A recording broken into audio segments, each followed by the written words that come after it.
for our devotion today is Cast thy bread upon the waters.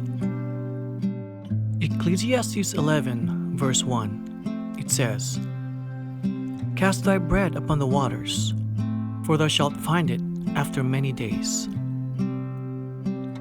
No one can live the law of God without ministering to others.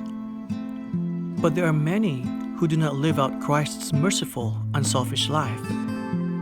They plan and study to please themselves. They act only in reference to self. Time is of value to them only as they gather for themselves. In all the affairs of life, this is their object. Not for others, but for themselves do they minister. God created them to live in a world where unselfish service must be performed. He designed them to help their fellow man in every possible way. But self is so large that they cannot see anything else. They are not in touch with humanity. Those who thus live for self are like the fig tree, which made every pretension, but was fruitless. In the sentence pronounced on the fig tree, Christ demonstrates how fateful in his eyes is this vain pretense.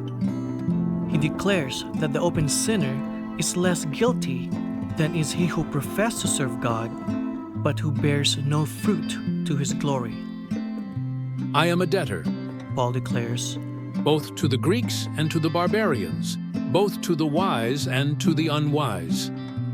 So also are we.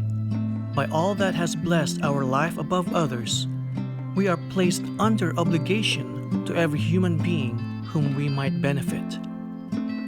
These truths are not for the closet more than for the counting room. The goods that we handle are not our own, and never can this fact safely be lost sight of. We are but stewards, and on the discharge of our obligation to God and man depend both the welfare of our fellow beings and our own destiny for this life and for the life to come. So, my friends, let us reflect upon our lives. Are we living just for ourselves and our immediate family only?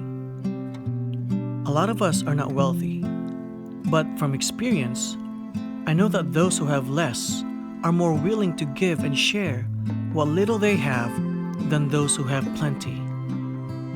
As Jesus said in Matthew 19, verse 24, It is easier for a camel to go through the eye of a needle than for a rich man to enter into the kingdom of God. My question for you is, are you the rich man or woman? If you claim to be a Christian, are you implementing the call from Jesus when he said this in Matthew 25, verse 40? Inasmuch as ye have done it unto one of the least of these, my brethren, ye have done it unto me. So my prayer for you today is that you reflect upon your actions and motives and ask yourself, who am I serving? Am I serving myself or am I serving God? May God's grace and mercy be upon you today. Please choose to love and to serve God, and then serve your fellow man. Thank you so much for listening, and God willing, see you next time.